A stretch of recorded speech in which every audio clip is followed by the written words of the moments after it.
Liverpool's Chelsea collapse, 7 reasons why. Welcome back to our channel. Today, we're diving into the 7 key reasons why Liverpool faced a tough defeat against Chelsea. It was a match full of surprises, with the London side outplaying the reigning champions. Now, we all know Liverpool had already secured the title, but even so, you'd expect them to put up more of a fight than that. So, let's dissect this match and see where it all went wrong for Jurgen's men. Let's get started. Unfamiliar faces, unfamiliar result. Rotation bites back? Now, you can't fault a manager for wanting to give some of the lads a rest, especially after a long, hard season. The demands of modern football are relentless, with games coming thick and fast. Players are human after all, and fatigue can lead to injuries, which no team wants. Klopp, like any top manager, has to juggle the squad to keep everyone fit and firing. But when you make wholesale changes to a winning formula, you're bound to see some disruption. It's a gamble, a roll of the dice. Sometimes it pays off, and the fresh legs bring a new energy to the team. Other times, it can lead to a lack of cohesion, as the players haven't had enough time to gel together on the pitch. It was clear from the off that the lads who came in weren't quite on the same wavelength as the usual starting 11. The chemistry that comes from playing together week in, week out, just wasn't there. Passes went astray, runs were mistimed, and the overall play lacked the sharpness we've come to expect from Liverpool. The passing wasn't as crisp, the movement wasn't as fluid, and that familiar Liverpool rhythm just wasn't there. It's like a well-oiled machine missing a few cogs. It just doesn't run as smoothly. The opposition, sensing this disarray, capitalized on the mistakes, putting Liverpool on the back foot. It's a difficult balance to strike, keeping players fresh versus maintaining momentum. Every manager faces this dilemma, especially in a congested fixture list. Do you stick with the tried and tested, risking burnout, or do you rotate and risk losing that all-important rhythm? It's a fine line to walk, and on this occasion, you have to say it backfired for Jurgen. The decision to rotate heavily didn't pay off, and the result was a performance that fell short of the high standards Liverpool have set. It's a tough lesson, but one that every manager learns at some point. The key now is to regroup, learn from the experience, and come back stronger. Defensive howlers, gifts for the Blues. Football is a game of skill, strategy, and sometimes sheer unpredictability. And when it comes to defensive errors, they can be the most heart-wrenching moments for any team. These mistakes, often referred to as howlers, can turn the tide of a match in an instant. Look, we've all been there, haven't we? Whether you're a seasoned pro or a weekend warrior, those moments of misjudgment can haunt you.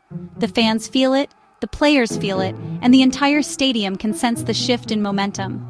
A momentary lapse in concentration, a slight misjudgment, and suddenly the ball's in the back of the net. It's a cruel twist of fate, but it's part and parcel of the beautiful game. These blunders are not just about the physical mistake, but also the mental toll it takes on the players involved. But at this level, these mistakes are magnified, especially against a team like Chelsea, who are more than capable of punishing any slip-up. Chelsea, with their clinical finishing and relentless pressure, can turn a minor error into a decisive goal. It's what makes them such a formidable opponent. Young Jarell Quansah will be disappointed with that own goal, but these things happen in football. For a young player, it's a harsh lesson, but one that will undoubtedly shape his future performances. Every defender has been there, and it's all about how you bounce back. It's a learning curve for the lad. Mistakes like these are part of the journey, and with the right guidance and support, Quansah will come back stronger. Coaches and teammates play a crucial role in helping young players navigate these tough moments. And then there was that mix-up between Dijk and Quansah. Communication is key in defense, and even the slightest misunderstanding can lead to catastrophic results. It's a reminder of the importance of cohesion and trust among the backline. Again, just a lack of communication, a bit of misjudgment, and Chelsea were gifted another goal. These moments are a stark reminder of how unforgiving football can be. 1 second of hesitation, and the opposition pounces. You just can't afford to give away cheap goals like that, especially at this level. Every goal conceded is a blow to the team's morale, but it's also an opportunity to learn and improve. In the end, it's these challenges that forge stronger, more resilient players. Where was the fight? Liverpool's motivation mystery. Now, I'm not one to question the commitment of professional footballers, but you have to say, Liverpool didn't look themselves in this match. The energy that usually defines them was conspicuously absent. It was a stark contrast to the team that had dominated the league with such authority. The usual intensity, the relentless pressing, the hunger to win every ball, it just wasn't there. Normally, you'd see them swarming the opposition, making life difficult for anyone who dared to hold on to the ball for too long. But in this game, that fire seemed to be missing. And look, it's understandable to a degree. After all, they had already secured the league title with several games to spare. The monumental effort it took to get to that point can't be understated. Fatigue, both mental and physical, is a real factor. They'd already won the league, the pressure was off, and maybe some of the lads had one eye on the beach already. It's only natural to relax a bit when the main objective has been achieved. Celebrations, a bit of downtime, and the thought of a well-deserved break can all play a part in a dip in performance. But even so, you'd expect them to show a bit more pride in the shirt, a bit more fight. The fans, who have supported them through thick and thin, deserve to see their team give it their all, regardless of the circumstances. It's about maintaining standards and respecting the badge. It was almost as if they were just going through the motions, and Chelsea were more than happy to take advantage. The London side sensed the lack of urgency and capitalized on it, showing the kind of sharpness and determination that Liverpool seemed to lack on the day. This match served as a reminder that in football, complacency can be costly, no matter how talented the team.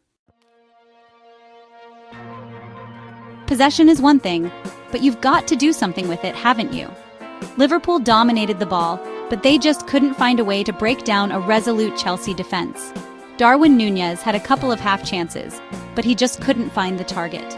And overall, there was a real lack of creativity, a lack of that killer instinct in the final third. They huffed and puffed, but they just couldn't blow the house down. Chelsea, on the other hand, were far more clinical, far more ruthless in front of goal. And that, ultimately, was the difference between the two sides. You have to give credit where credit is due. Chelsea were superb, particularly their young lads. Enzo Fernandez, what a talent. He ran the show in midfield, and that goal he scored was right out the top drawer. And then there's young Cole Palmer. To step up and slot home that penalty in stoppage time, under all that pressure, takes some bottle. He's definitely one to watch for the future. But it wasn't just those two. Romeo Lavia and Marc Cucurella were outstanding as well. They were full of running, full of energy, and they caused Liverpool all sorts of problems. Now, I'm not saying Jurgen got his tactics completely wrong, but you have to say Enzo Maresca got the better of him on the day. That 3-4-2-1 formation he played was very effective. It allowed them to congest the midfield, stifle Liverpool's creativity, and then hit them on the break with pace and purpose. They identified Liverpool's high defensive line as a weakness and exploited it brilliantly. It was a real tactical masterclass from the young Italian, and you can see why he's so highly rated in the game. Look, Liverpool have got a fantastic first 11, arguably the best in the league. But this match highlighted the lack of depth in their squad. When you're competing on all fronts, like Liverpool are, you need strength and depth. You need players who can come in and do a job when called upon. And on this occasion, you have to say, Liverpool's replacements didn't quite cut the mustard. It's something Jurgen and the recruitment team will need to address in the summer if they want to challenge for top honors again next season. That's it for today's analysis. It was a disappointing result for Liverpool, no doubt about it. But look, they're still the champions, and they'll learn from this defeat. It's important not to overreact to one bad result. Chelsea, on the other hand, will be delighted with their performance.